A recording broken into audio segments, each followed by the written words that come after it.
Honorable Kojo Oppong Nkrumah, you're welcome to Face to Face. Congratulations on your renomination, because I mean, it's a new government. Everything is entirely different, isn't it? Yes, it is. Including what?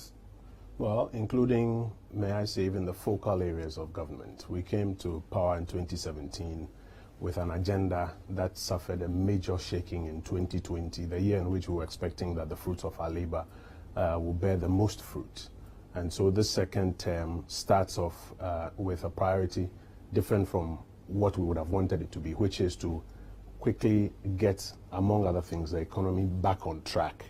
And when we've managed to get that done, now attempt to get back on that path that we started off on in 2017. But the only thing that you haven't really changed completely is your determination to fight Galamsey. The president has made that very, very loudly clear that he is going to keep fighting until the water bodies are clear. Tell us what this new approach to fighting Galamsey is like. We've seen the soldiers and all of that, but it is going to be different from what we saw in 2017. And I want to say that the first one failed. How different is this new fight against Galamsey? You are right in saying that the first one was not as successful as we would have wanted it to be. And it's for a number of reasons. The approach that we took on a lot together at the same time. We embedded soldiers and policemen in the forest reserves and along the water bodies with clear orders that they should help the nation in this cause. I think in the end, some success was achieved, but by the time the soldiers and the military left the forest reserves and the water bodies, you also noticed that there was an upsurge of irresponsible mining, sometimes illegal mining in many of these areas. So the net effect suggests that what we wanted to achieve was not exactly what we achieved. Now, you will notice that in this round, we have decided, or we have elected, not to embed the military and the police in the forest reserves and on the water body. So they go in and do a wave of an operation.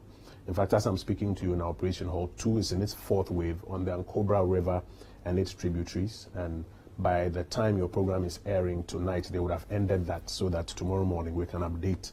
And if I look at the number of chamfine machines and excavators and water pumps that they've destroyed already so far, it suggests that by the time they pulled out, a lot more people went in to commit illegalities. Now this time, apart from just doing the waves to clear, particularly now what we call the red zones, which is the water bodies and the forest reserves. We haven't even gotten to the forest reserves yet, but the water bodies and 100 meters away from the water bodies. The armed air patrols by the Ghana Air Force has commenced, and we are sincerely hoping and praying that nobody will be recalcitrant enough to seek to go back there and therefore have confrontations with the officers of the Ghana Armed Forces. And then the district assemblies and the regional coordinating councils have been tasked with maintaining what would have been cleaned up. And the president is giving quite some very stern instructions to regional ministers and hopefully to MMDCs when they are appointed, that if it resurfaces within your catchment area, you have some questions to answer. Okay. There will also now be the need to clean up the water bodies properly. In fact, in parts of, let's say, the eastern region, you have major river bodies that have been diverted into ponds that will require a lot of dredging so that they can now begin to flow. You'd have to do some very massive land reclamation exercises and tree planting. So it's going to be in phases. Okay. But we are at the stage where they are clearing the water bodies and 100 meters away from the water bodies now. I'll come so we talk more about successes that were chalked and maybe, of course, some failures that may have been recorded as a result of the exercise that I've embarked on. But let's talk about the very troubling detail of people wanting to have food on their table and you're asking them to stop what they're doing. Galamsey may be a crime, but it's also a source of livelihood. How, as a government whose job it is to provide food, able to explain to these people that you're going to remove them and still find food for them? I love the way you put the question, because it demonstrates that we need to nuance the language we are using. Government is not against Galamsey. Galamsey actually is small-scale mining. Government is not against small-scale mining. Government is against illegal and irresponsible mining. It so happens that a lot of the people involved in illegal and irresponsible small-scale mining are doing it on a small-scale basis. And so Galamsey has become a synonym for illegal and small-scale mining. But I think it's important that we continue to explain clearly what government is doing. Okay. And even in this phase, government has limited its action to water bodies. Mining in water bodies is illegal. 100 meters away from water bodies is illegal. There's no law. Regardless of whether it's a serious company doing it. In fact, there is no law that will give you power to mine or will give you a lease to mine in a water body. Okay. There's no permit to mine in a water body. And so what government is fighting is illegal and irresponsible mining, be you a large-scale miner or a small-scale miner. And if you are mining in a water body, that obviously is illegal, that obviously is irresponsible. Now, dealing with that does not mean that somebody who has a permit and is mining responsibly, that is legal and responsible mining, is affected by this. And that distinction has to be made quite clearly. If you want to mine, there are permits you need to secure, there are practices you need to go by, and you can do so legally and responsibly. If you choose to go mine in a water body, that is illegality, that is irresponsibility, and the president and his government and the forces of this country are committed to ensuring that that illegality does not continue. That is what we are dealing with currently. Yes, but my question was more on how you are satisfying the people who may have been committing this illegality, maybe unknowingly, because it's your job again to provide them for ignorance of the law. One, has never been an excuse. It's never a defense. Two, nobody, and we should not get into this space where we say I am an armed robber because I have nothing else to do, and if you stop me from armed robbery, you are denying me the right to find something to eat. Illegality is never been an option for economic activity that a country supports. We have to be clear on that. Great. Now, to the extent that people want to engage in economic activity, even in mining, there are legal and responsible ways to do it. Just last week, I think the Ministry of Lands and Natural Resources even introduced new machinery that those who are doing galamsey, small-scale mining, that need to wash the raw materials, but ought not to use mercury, etc., could use some of those machinery and technology and methods. So even as we deal with illegal and irresponsible mining, all the other aspects of mining are allowed, legal, responsible, and are even supported by the state. So if anybody is talking about alternative livelihood, there's already space in that area. We do, however, acknowledge that as we finish with this first phase of Operation Halt 2 and start the exercise of dredging and reclaiming, it will be important to engage the communities and the people who may have been involved in some of these practices or who may have thought of it as not so bad, to pay more attention to the alternative avenues and get economic activity from those sides. But I thought it was the job of the government. So you've used the armed robbery analogy. A responsible government would say people are engaging in robberies. It's illegal. They cannot justify why they did what they did. But look, we've provided youth employment agency here. Just go register and get a job. Well, all of those options are available, Sanda. And but specifically to these people who are working in the river bodies. And that's why I'm specifically drawing your attention to the legal and responsible mining options which have not been prescribed. So if anybody wants to do mining today, he's allowed to do legal and responsible mining as an alternative to mining in the water bodies. Or you cannot justify the argument that I have diverted the course of the water body or the tributary into ponds that I've created, and I've put excavators in the riverbed and I'm mining. And if you say I should stop, then find me something else to do. We can't justify that argument. We have to be clear with everybody that there are legal and responsible ways of mining. Please go there and do that, but leave our water bodies alone. In the previous fights, we were focused on the forest areas. Of course, we're doing the water bodies too, but now it seems like you're focused solely on the water bodies. It's in phases. I think we have to deal with phase 1 and be satisfied that we've been successful with that. We've seen preliminary reports of turbidity levels in some of the water bodies improving, but we're of the view that it still requires some time because the turbidity levels may improve, but even the chemical compositions may still not have gotten to where you want them to get to. Now, you want to finish this first phase and have visible and empirical evidence that at least the water bodies and 100 meters away from the water bodies have now been protected. And then you move to the other phases. One of the lessons from the past is that when you take on a bit too much at the same time, sometimes it's difficult to see your points of success. Have we taken an inventory of how much destruction we have caused yet? And I mean destruction in terms of burning of machinery. I think at the last press briefing, the minister responsible for defense outlined those numbers. I can fetch them for you. The exercise is ongoing and will terminate later. How smart is the decision to ban excavators on site when our district assemblies would need this machinery to dredge drains and so on?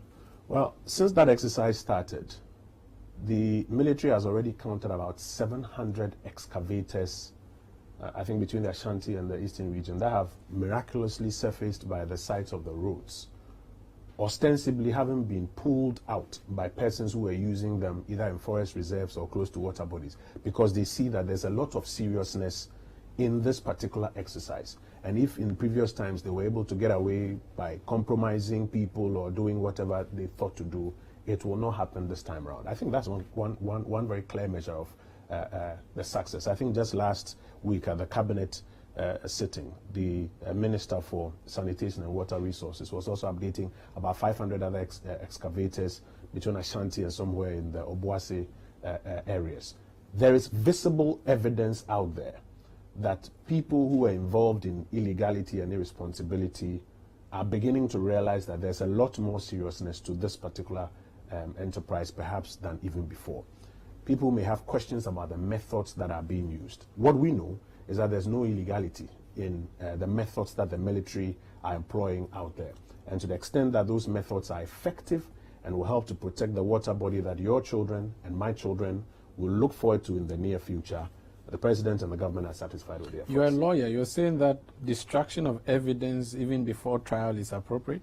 Well, this is not destruction illegal of evidence. You should read the case of Exton Cubic versus the Attorney General. What does it say? The High Court of Ghana, in a 69-page ruling, later affirmed by the Supreme Court, is quite clear that no person can file an action for damages based on illegality. Now, if the principle is clear that mining in a water body is illegal, we are respectfully very clear in our minds that no court will entertain an application to provide damages for somebody who is using these machinery to perpetrate illegality. And I think that we need to come to a clear understanding of that first level, that there's nothing illegal about what the officers are doing, especially if you look at the monumental nature of the damage that is being caused to the water bodies out there. I was at the banks of the Pra River. Sanda, if you have any conscience, you will weep when you stand at the banks of the Pra River. Aquatic life is dead, is gone. Right before your eyes, chemicals flowing from upstream coming downstream. The Ghana Water Company Limited pumps that are supposed to suck in water for treatment for the people of Cape Coast and other parts of the central region to drink, including babies, women, children. The pumps cannot even contain the level of chemical and silt that is coming in. So the pumps break down and they have to be buying. That is the amount of monumental damage that is being done to our water bodies. Now, if the courts are quite clear that illegality cannot be upheld for any sort of damages in this area, and Ghana Armed Forces, in executing the orders they've been given, opt for this particular path, we are pretty comfortable from the legal opinions that we have that we're on the firm track. Now, there are those who say, how about making those machines available for some other use? I think that those people should not mix the argument with illegality. We need to be clear on the question of legality or illegality.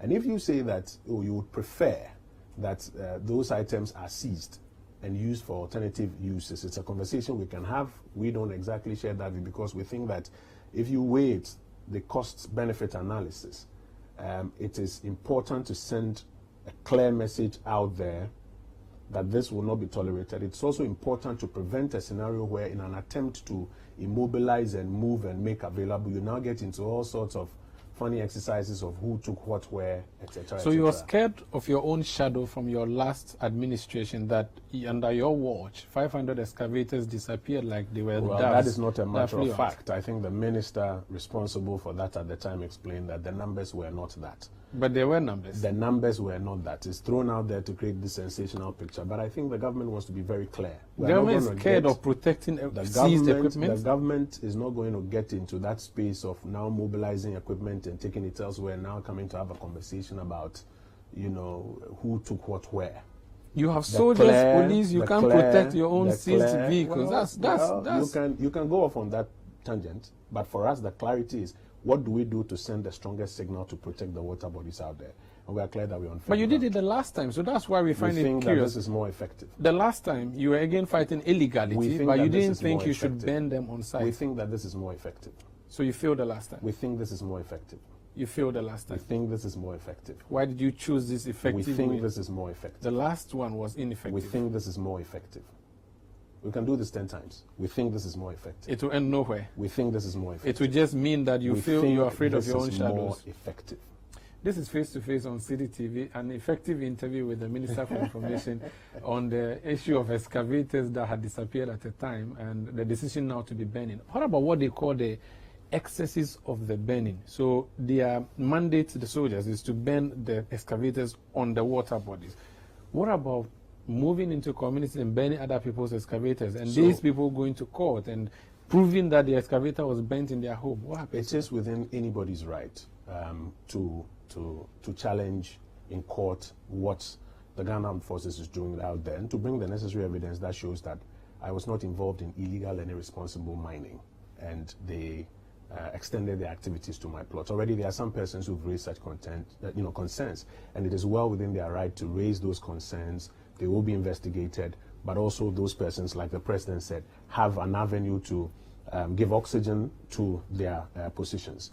Now, in fighting illegal and irresponsible mining, we have found out that there are people or there are organizations that are licensed to mine and are actually not mining either in water bodies or 500 meters away from water, or 100 meters away from water bodies, sometimes as far as 500 meters away from the water bodies. But what they do is that they connect, because you need water for the mining enterprise. So they connect huge pumps and tubes to the water body, pull in the water for their mining operation, contrary to what the practices are, pull in the water, and then they dump back the water, silt, mud, chemicals, cyanide, mercury, back into the water body. The value is the same. So indirectly they are mining the value is the same, and that is why when the Ghana Armed Forces find them involved in that sort of irresponsible mining practice, they take similar action against them. In the past, you introduced an app, Galam Stop.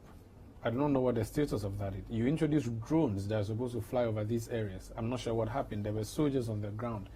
What you are doing now is not really new.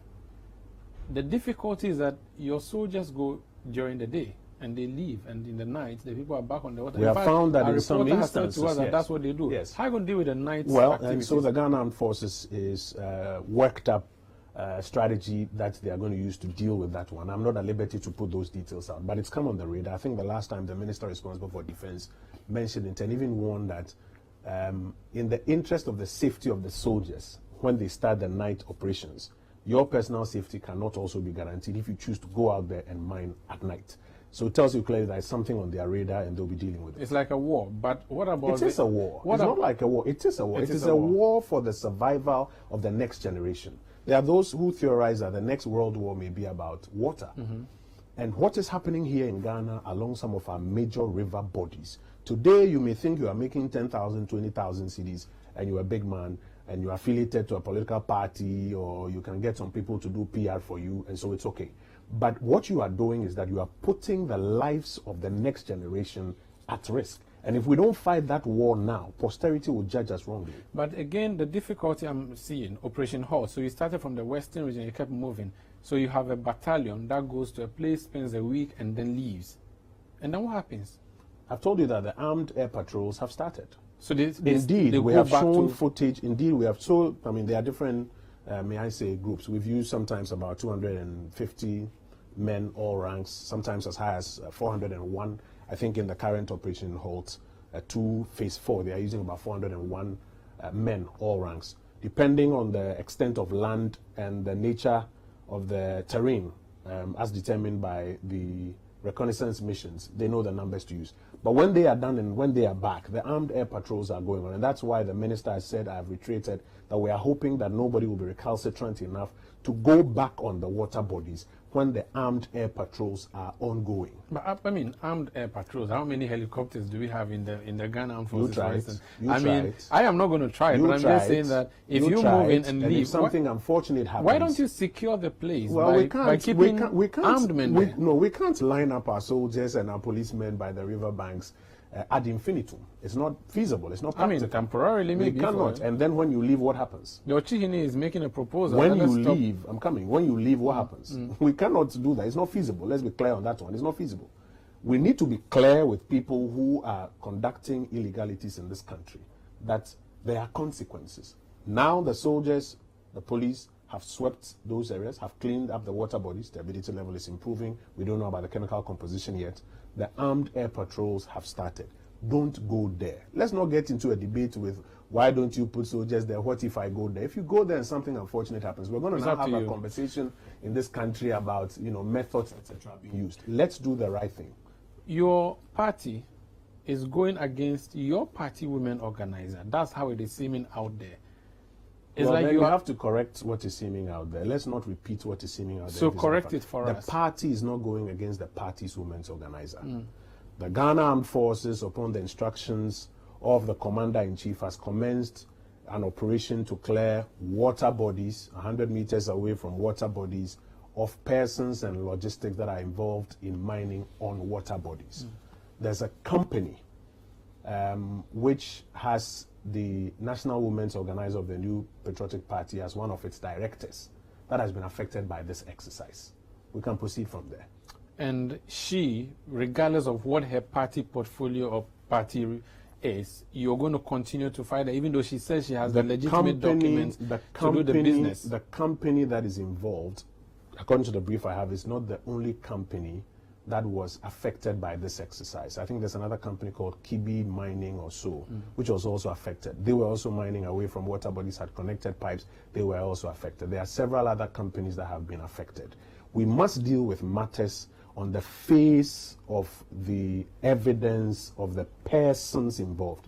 This is an artificial legal entity known as a limited liability company that has been affected by the actions of the Ghana Armed Forces as part of this operation.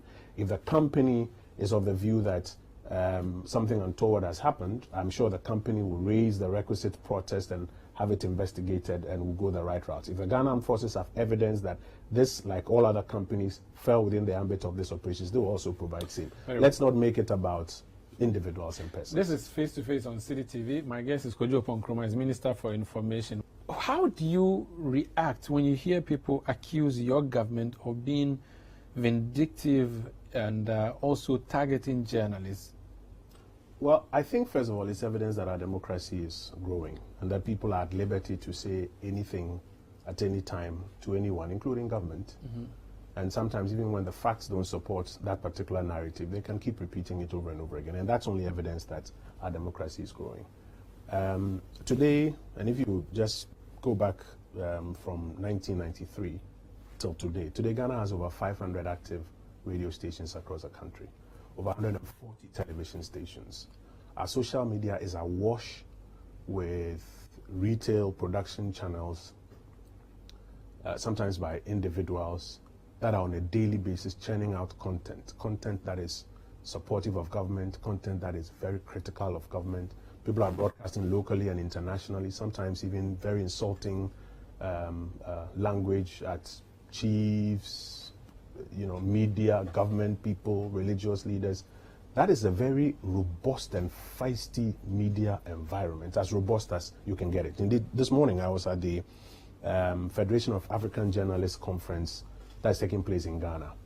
And while they make the point that they chose Ghana because of Ghana's excellent record in media freedoms, I think even at the event, one of the speakers makes the point that if you map it, this is one of the best times to be a journalist, not just in Ghana, but across Africa, because the channels and the room for us to express our thoughts are as open as possible. You are sitting here with me in my office, disagreeing with methods of government, raising it, and you're doing so freely. We must admit that there are sporadic reports of, for example, an attack on a journalist here or there. But we will be untrue to the scenario if we say that those sporadic incidents mean that there's no free atmosphere in Ghana for journalists to practice their work. I don't think that that is a narrative. Sporadic. The last time the Media Foundation for West Africa came up with a list, it was over 100. You're calling that sporadic? So if you go into statistics, I would ask you 100 out of what? If it's 100, for example, out of 100 million, it will qualify to be described in a particular way. If it's 100 out of 100, it will qualify to be described in a particular way. But one is still one too many. The bigger point is this: what is the atmosphere for media work here in this country? I say in all humility that journalists are very free to go about their work. However, you may have one or two incidents of infractions on the work of journalists. We must condemn it and we must deal with it. But it ought not to mean that we should undermine the same thing that we are all enjoying and cast a narrative that, you know, in Ghana you are not free to express yourself. Because, Sanda, when we do that, what happens is that the international community watches us and listens to us. And the same goods that we desire for ourselves collectively, we undermine it. Let's pick the specific instances and deal with it. And let's not cast a narrative that in the end will do all of us a lot more harm than good. The president, when he spoke on this, said that people don't get knocks on the door at night anymore, but people get knocks on their virtual media space every now and then. That is a problem, isn't it? On their virtual media space to do what? To disagree with what they have said? Well, not only disagree, but to do what? Attack, meaning what's the definition of attack? There could be verbal attack and physical attack. So are journalists attacking other people? No, journalists because my understanding is that when you, Sanda, for example, do an editorial and you say, Minister Oppong Nkrumah, I disagree with this position that you have taken. This is not the right way to go. You can even be insulting about it. I don't interpret it to mean that you are attacking me. I interpret it to mean that, one, we're in a democracy, two, you are expressing your thoughts in this democracy. Why is it that when you post that thing on your social media and somebody comes on it and disagrees with you, Sanda, I disagree, this is poor journalism, that is interpreted as an attack? When it's on you, it's an attack. When it's on me, it's not an attack. No, if it ended just that, it wouldn't be an attack. But if it gets physical... No, you're talking about social media. No, yes, I'm saying that it's a physical and attack, verbal. No, physical and verbal attack, totally unacceptable, and we can all put it in that context. But and that's the president's point. Yes, it was under this president's tenure that two journalists will speak from their office with polythene bags on their head. No, we haven't shifted at all. I'm just giving you further examples. Let's deal with the comment on virtual. Yes. The president's point was that when you make a comment and somebody comes and gives you feedback or disagrees with you as part of free expression, that ought not to be interpreted as part of a culture of silence. Because that what it strengthens the one who goes out to attack you. No, it doesn't. That's what it does. When you criticize me, does that strengthen somebody to I do not have me? An armed force, which is plain clothes or uniform. It doesn't matter. You are saying that it will if, strengthen the hand of somebody to come at me. Yeah. I'm saying I disagree with you. Listen, we must all uphold our democracy and the principle of free speech in our democracy. I may disagree with what you say, but I should defend to the hilt your right to say it. Let's put that on one side. And then let us also agree that, however, I ought not to, and I ought not to support anybody who chooses to attack you physically by virtue of the work that you are doing. We can agree on those. Now, if you say that by virtue of the fact that somebody has come into your virtual space to disagree with you, or to say that what you have said does not conform with the rules or whatever, that amounts to silencing you. That is the president's point, that does not fall into the basket of the things that we consider as a culture of silence. But if they just disagreed and moved on, that would be disagreement. I mean, as a journalist, you know that you can write an editorial and get a counter-editorial. It's fine. Absolutely. That's before social media. Absolutely. But if someone comes to verbally abuse you, they open the door for further attacks, and now these attacks are going to grow from being virtual. I don't subscribe to verbal insults or to abuse, but I've just told you, I get insulted on a daily basis. Yeah. The president gets insulted on it. We in government get insulted on a daily basis. Yeah. Now, as much as maybe I may not care about it or I may not worry about it, I don't subscribe to it. But I'm saying that ought not to be the way we say our democracy is now being undermined if it happens to you. Because if it's our culture that we are people who are always insulting each other, And that is a culture in this country which we must generally fight against.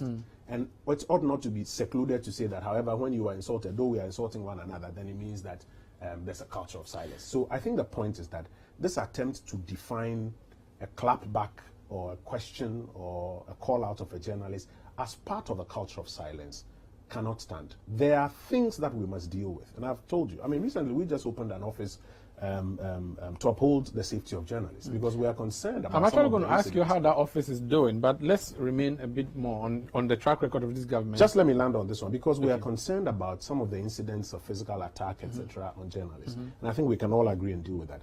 But I think what the president is saying, and we should be able to grant him that saying that when a journalist is questioned or called out or given feedback is part of the culture of silence, that one we cannot agree on.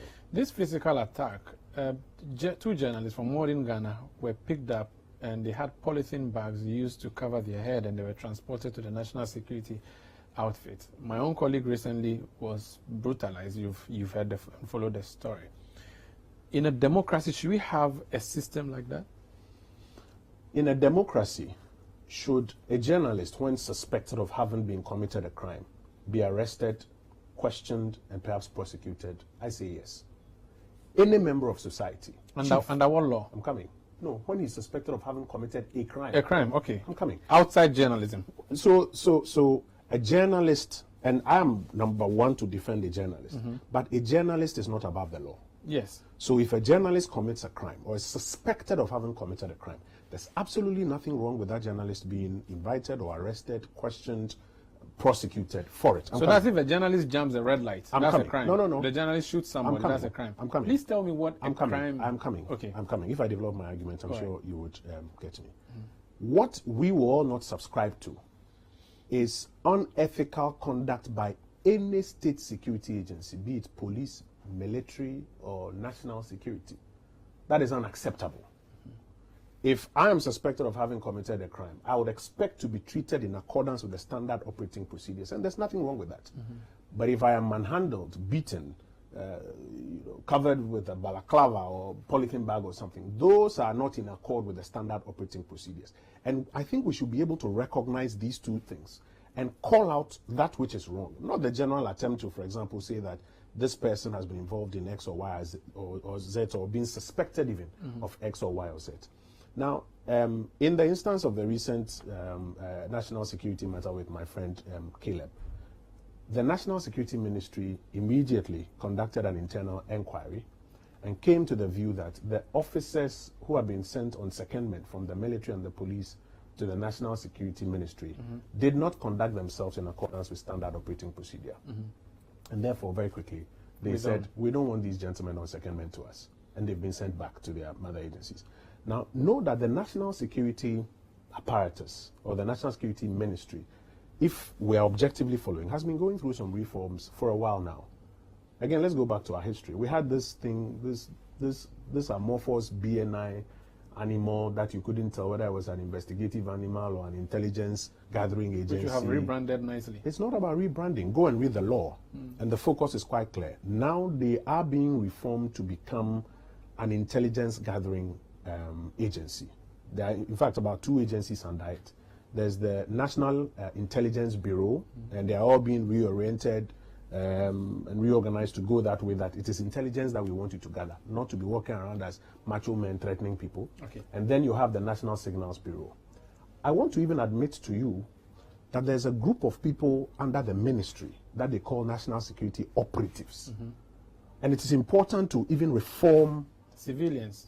Well, they are not civilians if they've been recruited. You are a civilian until you are recruited into the police. The moment you are recruited into the police, I cannot say that you are a civilian wearing police maybe uniform. I mean the uniformed ones. And I think that is a dangerous way we characterize that one, because now when you start throwing out that thing that they are civilians walking around, and you undermine the fact that these are people who've been recruited into a security agency, you may not agree with the operations of the security agency. What you now begin to do is that you begin to endanger them even when they are going about legitimate work.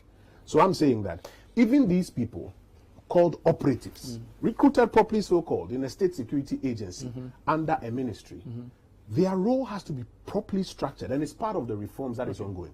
I think it is fair for us to focus on that and say, we acknowledge what you've done with NIB and Signals Bureau, but this operatives thing, we need to tidy it up and tidy it up quickly. And I think we can all agree on that and deal with that quickly. But when we bund it all together and say civilians, this, that, it becomes even difficult for the person leading the reform exercise to get the internal support from an institution like the National Security Apparatus to succeed with it. And I think we should support the minister to reform the entity. Minister, so talking about reformation and you're worried about how we describe these people, I have seen a photograph from a CCTV footage of a gentleman who is wearing a smock, wearing a mask, and carrying a gun. I've seen another gentleman wearing, I think it's just a jacket and a mask and carrying a gun. Now, typically that's how, when I watch movies, armed robbers enter banks to rob people. That is fair. Stay there. Explain to me why I should not stay there. Typically as well, and you have left out a part. And you need to balance it. Balance is key. Typically, when you also watch all of these international things about intelligence agencies all over the world, you see them in suits and other civilian appearing clothing, armed and conducting operations. Let's add that to it. So what you do when you see that is that you rather raise a question: who are these people and what are they? Not when those who raise questions are being beaten. 2 immigration officers were assaulted by these people who were asking. Immigration officers, these are officers of the law, I'm saying that being assaulted. A journalist, but it scared me. Why would I come close asking questions when I've seen that even immigration officers are being assaulted? If in the midst of their operation, there have been excesses, that can be dealt with in their line. Excesses, you call them. Abuses of human rights. Sanda, you can use all the words, but I'm saying that would be more appropriate, I think. Well, that's fine. But you see, this is the beauty of a democracy. You can have some words, I can have some words. It's fine.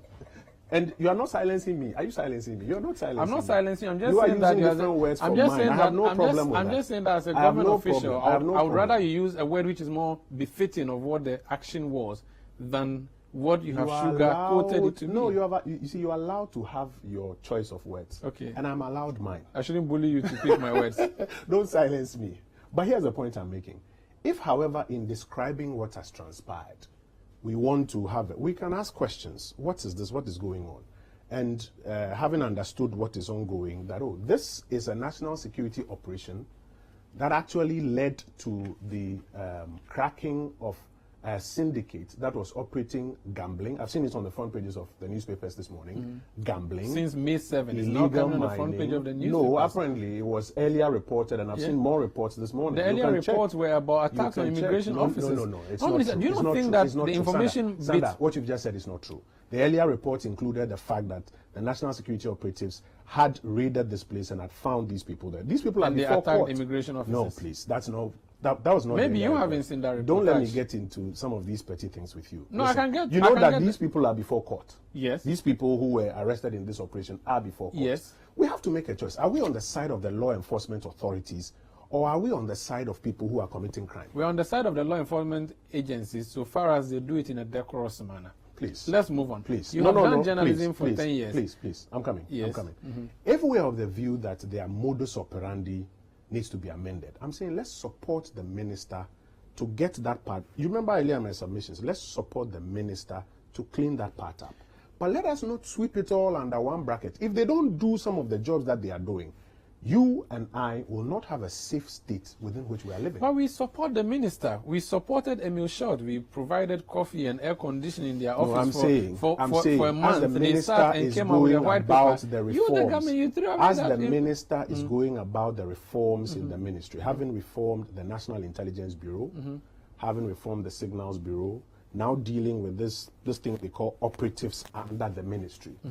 I think it helps when we pay attention and interrogate it and assist the minister or support his efforts to even reform that final arm of it. In the end, we'll have an apparatus that is able to deliver for our collective benefit. If we bandy it all together, and call them civilians and, khaki wearing, they are wearing khaki and they are wearing this, mask wearing, you may end up with a scenario where the minister himself, who is more or less contending with an elaborate structure to try and reform it, may not have the kind of support that is required to succeed in that space. And I think it's very important. In your earlier submission, you said if a journalist commits a crime, you have no difficulty. And of course, I would also have no difficulty if a criminal is arrested. But you've served as a journalist for more than a decade.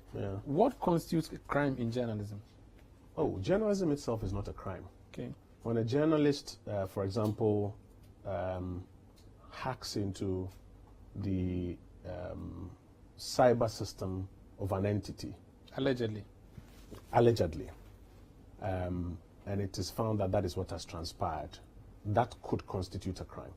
And when a journalist goes filming at a national security outfit? If there are clear restrictions on filming there, that could constitute a crime. What is important is that, so to the extent that the security agencies there are of the view or even suspect a crime is being committed, they are not out of their place to courteously invite this person, question this person, and if they are of the view that this person has committed a crime, proceed to even charge that person or prosecute that person. I'll tell you something, just last 2 weeks, there was a national event ongoing, and a freelance journalist appeared and sought to cover the event and actually ended up committing the crime of impersonation, called the name of somebody else and another media house, and was accredited and allowed in.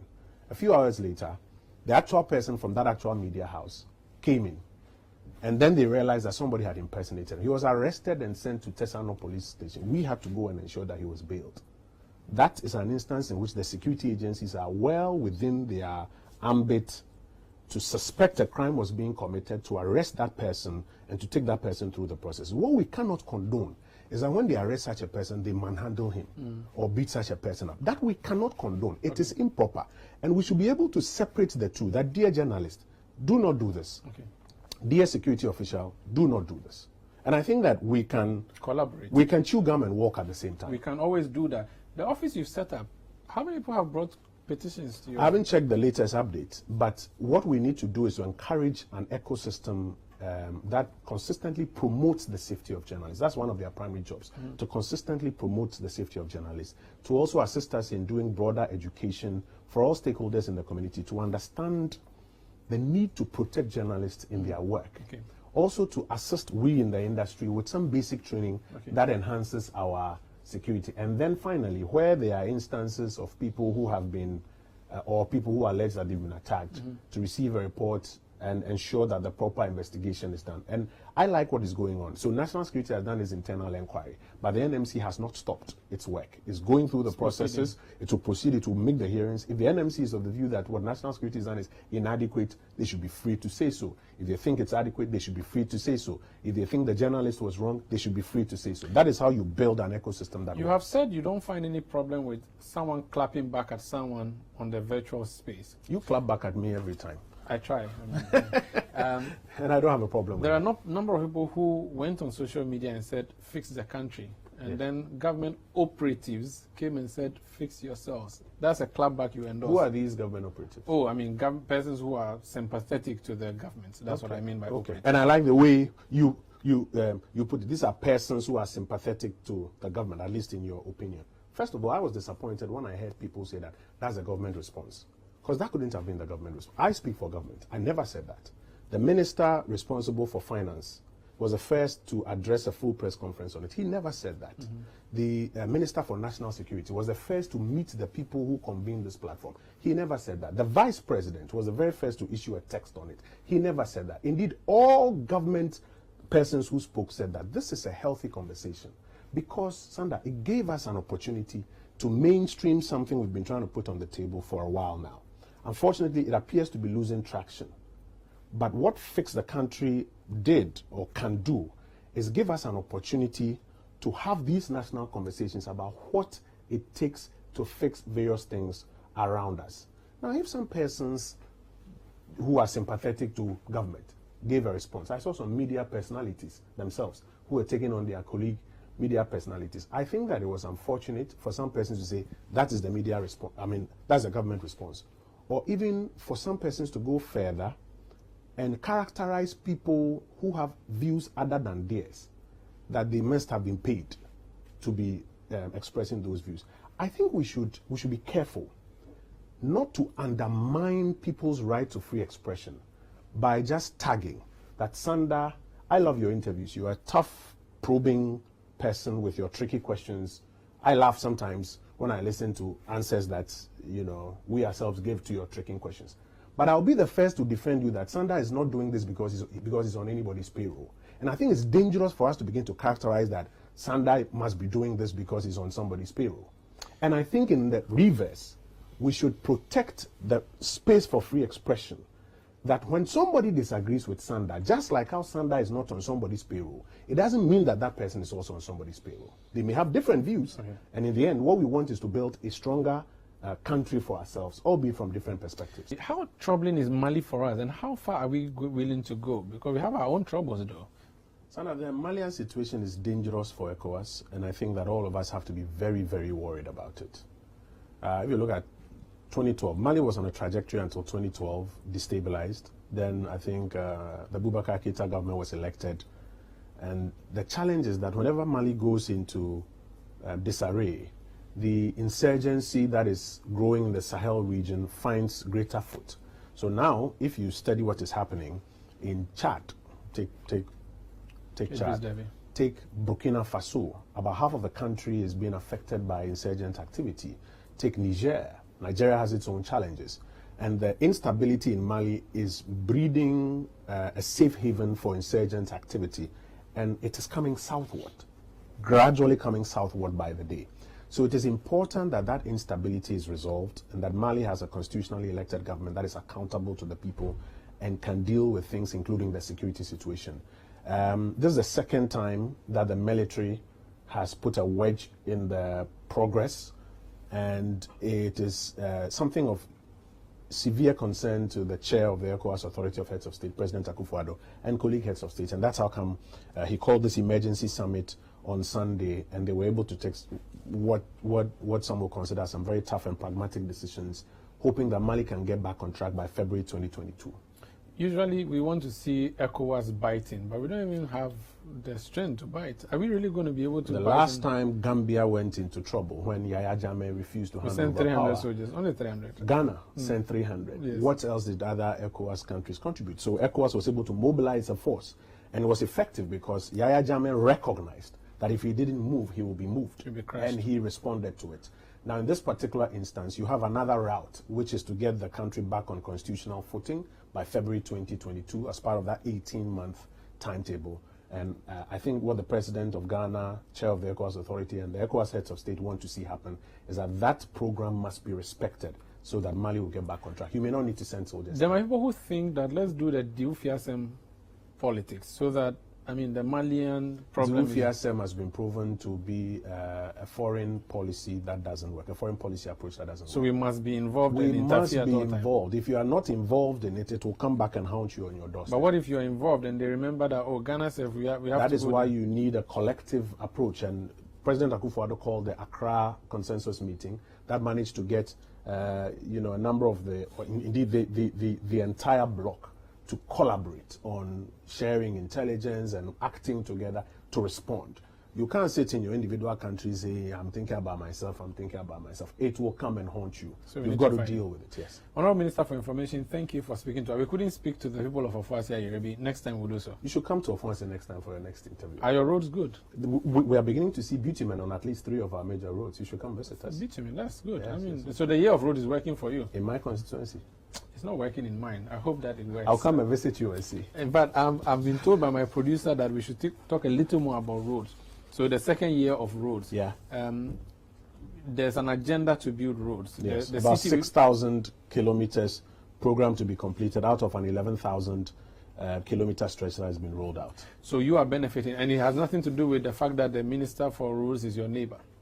May or may not. He's not my neighbor exactly. He's in the same region as I am. But may or may not. As a member of parliament, I go and lobby for my roads just as other members of How parliament did we do. fare with the last year of roads? We did about 4,000, close to about 4,000 kilometers of roads in the first term of the Akufo-Addo administration. And first, you have to compare that to every other 4 years. How much was done in every other 4 years? And I think the jury will be clear that that has been one of the most, in fact, the most significant number that we've done in 4 years. And if every 4 years we're able to do that, we will go very far. The real problem about our roads is something that we are shying away from in this country. How are we funding the road program? If the road fund is yielding about 1.2 billion Ghana cedis a year, and you have commitments of 8 billion Ghana cedis, The deficit is. and you don't want to grow your deficit, You have to win. you have a problem. And we have to, contend with it. Additionally, we are even being asked to lift the cap on the road fund, and I think that is a good ask. It needs to be lifted so that even the full amount can go to the road fund. But beyond that, even that amount is not enough. We need to find ways of funding it some more. We need to find ways of ensuring that the consultants and technocrats are doing a decent job on our roads. We need to find ways of ensuring, and I think Minister has done that already, that the contractors are doing a good job. So now warranty is now 5 years. You don't do a shorty job for 1 year and run away. It's going to be yours to maintain for 5 years. And we need to confront this roads conversation because we all want good roads.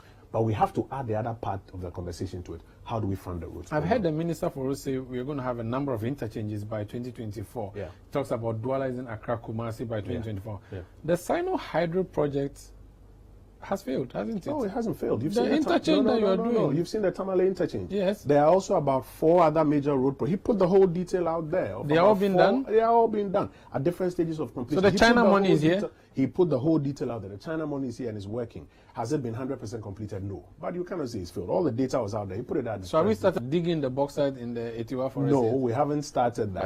I don't know how, that's how we're supposed to pay but for it. it was or? a barter agreement that they will come and they will do roads to the quantum of a certain amount of money. And destroy our forests. And, no, not destroy our forest. Galamsey. The EP, no, they didn't say they are coming to do Galamsey. They are coming to do mining that will be regulated. They will not be coming to do In a reserve. illegal and irresponsible mining. And if they do, the EPA and the authorities will ensure it doesn't happen. But the proceeds of that is what we are going to use to repay for the works that they are doing. So we should be waiting. It will happen. It is happening. We can end it here now. Thank you so much, Honourable you, Minister, Sanda. for information. Chief Government Spokesperson, MP of Wase